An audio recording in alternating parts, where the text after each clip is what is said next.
Oh, they don't know what they are. Here to discuss, Dan Turrentine, former Democrat advisor, co-host of The Morning Meeting, and Matt Towery, political poster and analyst. Dan, I want to start with you. Do you think that the Democrats are kind of trying to get some maybe movement toward the middle from Mamdani before they give him the endorsements that Mamdani wants? Or that you think they're truly on the fence about what to do? Oh, I think there's no on the fence. They definitely want him to move to the middle. And I think that Mamdani made a huge mistake. When he won, he had a chance to rush to the middle, modify, clarify some of these statements. He took a 2-week victory tour doing national and local media, kind of unapologetically, standing by what he said. And a funny thing happened, Laura. His poll numbers aren't moving in New York City. He is stuck at 40%. And that has given some room to Jeffries, Schumer, Gillibrand to not rush to endorse him.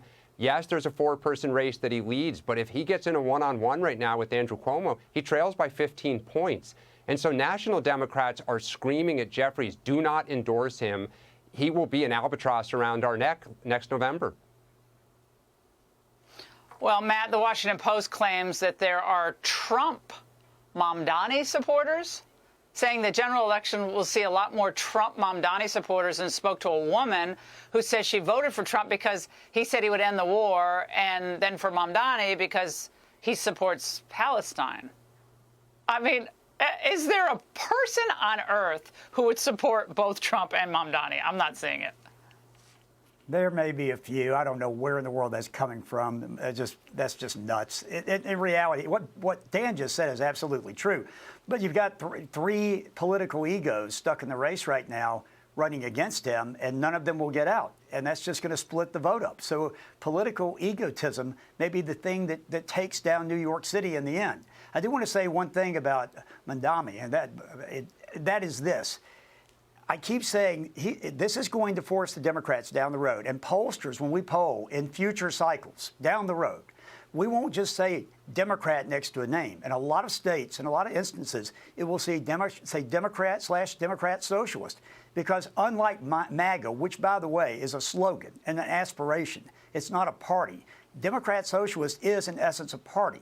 And I believe the Democrats, and this is certainly not Dan and the centrists and the people trying to save his party, they're being forced over by the embracing of this guy. And the fact that more of these are spilling out in other blue cities and states, just in various places, not at one time, but it will spill out. That I think you're going to see a merger of the two, or a big-time splinter that's going to have a big effect on the Democrats either way. Well, Dan, Mamdani pretends to be kind of this man of the people. He's always laughing. He's kind of laughing through answers. But the reality is far different. Watch. I worked until January, and then I took time away from my job. And one of the major reasons I could do so was because I knew that if I ran out of my savings, my family would be able to support me. And that is not a luxury that many people have.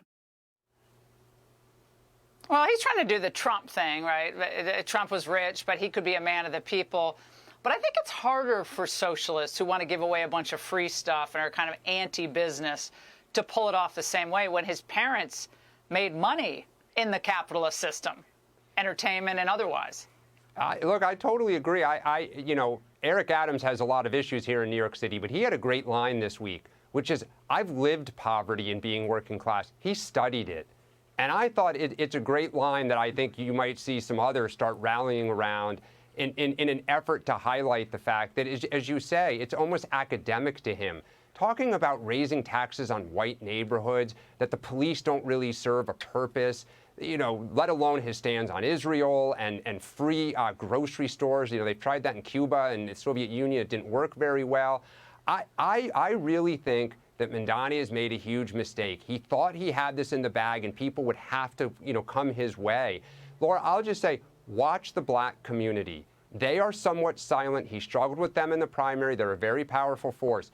That's who I think may ultimately try to push Eric Adams out, and that may be what saves Andrew Cuomo. Dan and Matt, both of you, thank you very much. Hey, Sean Hannity here. Hey, click here to subscribe to Fox News YouTube page and catch our hottest interviews and most compelling analysis. You will not get it anywhere else.